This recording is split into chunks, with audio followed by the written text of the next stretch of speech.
Les merveilleuses aventures de Calon par ASP Explorer.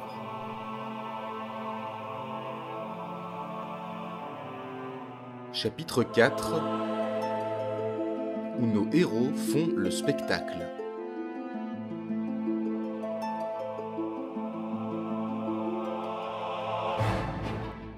C'était à minuit. La grotte s'ouvrait au pied d'une éminence arrondie, comme la bouche d'un géant endormi et enrhumé. 3 monolithes surchargés de runes, taillés dans une pierre noire et rugueuse, en soulignaient l'entrée sinistrement. Un observateur proche, attentif et familier de l'architecture, aurait remarqué que ces pierres avaient sûrement été placées là au moins 10 ans auparavant, mais qu'importe. L'impression d'un maléfice antique et indicible était au rendez-vous.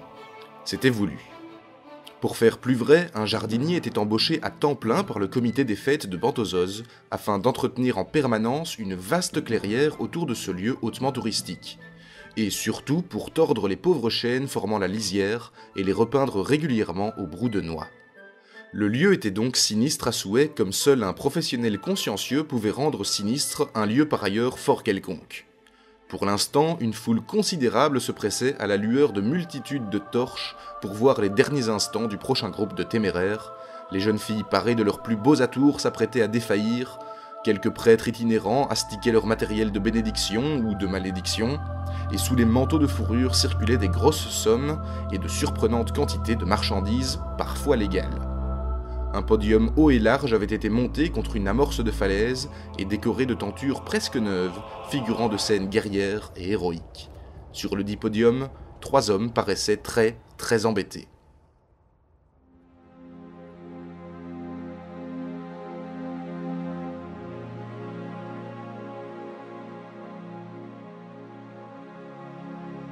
Le plus vieux, assis à une table minuscule, évaluait d'un air inquiet le nombre de gens qui commençaient à s'impatienter dans la clairière et en déduisait ses chances de s'éclipser discrètement si les choses tournaient mal et de trouver refuge au manoir de Balafol, situé à quelques centaines de mètres derrière la colline.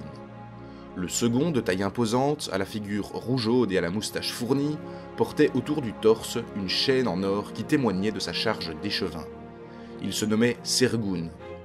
Il était en grande conversation avec le troisième, qui n'était autre que Balafol lui-même. De dangereux mouvements commençaient à agiter la foule comme la brise sur un champ de blé. Sauf que d'en haut, le balai de torches dans la nuit amenait à l'esprit des 3 infortunés spectateurs des mots étranges du genre inquisition, fagot, lynchage, Ku Klux Klan, hérétique, pneu, kérosène, pour ne citer que les plus supportables. La foule se tut soudain quand Melgo sauta prestement sur les planches, suivi de Calon qui aida Souk à monter. Le voleur s'adressa au vieil homme assis, qui parut ravi de les voir, puis déplaça sa bourse et en sortit 21 pièces d'argent qu'il posa sur la table. La foule émit des murmures mi-intrigués, mi-satisfaits. Le vieillard inscrivit soigneusement les noms sur un parchemin. Balafol et l'échevin accoururent, apparemment fort heureux, et félicitèrent les 3 héros. Puis, tandis que l'organisateur s'éclipsait, l'échevin s'empara du parchemin administratif, le signa et s'approcha du bord de l'estrade.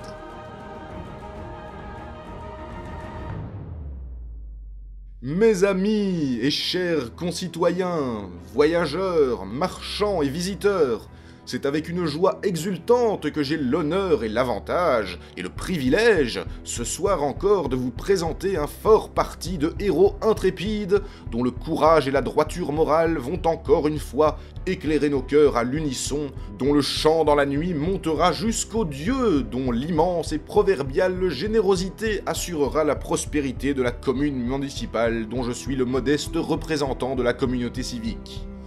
Bantozoz, fier de son passé mais résolument tourné vers l'avenir, souhaite bonne chance à ces 3 intrépides aventuriers, et puisse le sort des armes leur être favorable, et tandis qu'un destin capricieux guidera leurs pas, nous prierons pour qu'ils trouvent dans les qualités humaines dont ils sont, n'en doutons pas, pétris, la force de triompher de l'adversité, ou à défaut que leur trépas soit rapide et indolore.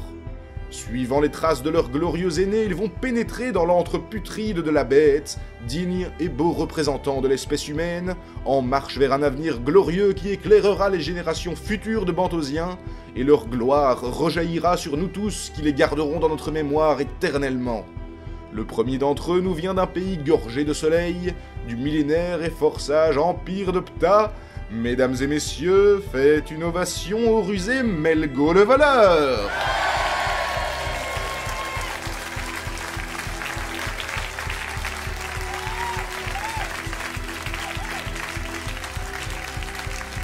Le suivant nous vient d'un pays gorgé de sol, neige, de glace. C'est Calon Déboria le barbare.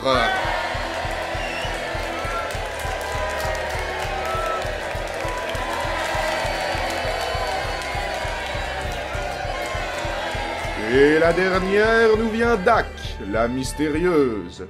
C'est Souk, la voleuse. Hein? Un problème avec ça? Demanda Souk d'un air peu amène. Aucun, fit Deschevin dubitatif. Il faut savoir que Melgo, peu enclin à dépenser son or, avait inscrit sa collègue en tant que voleuse afin d'économiser 7 couronnes. Il n'était pas vraiment à sa près, mais une enfance pauvre dans les rues de Thébain et une vie de malhonnêteté laissent fatalement des traces. Cependant, il était de notoriété publique que les guildes des voleurs des pays occidentaux n'acceptaient pas les femmes. L'échevin reprit. Applaudissons-les comme ils le méritent. Ah, venturier. Ah, venturier. Ah, venturier. Ah, venturier.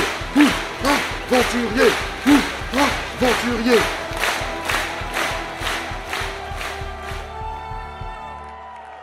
Les 3 aventuriers perplexes sautèrent de l'estrade et, suivant les 3 chemins délimités par quelques fils de paysans en uniforme essayant de contenir la foule déchaînée, se dirigèrent vers la grotte.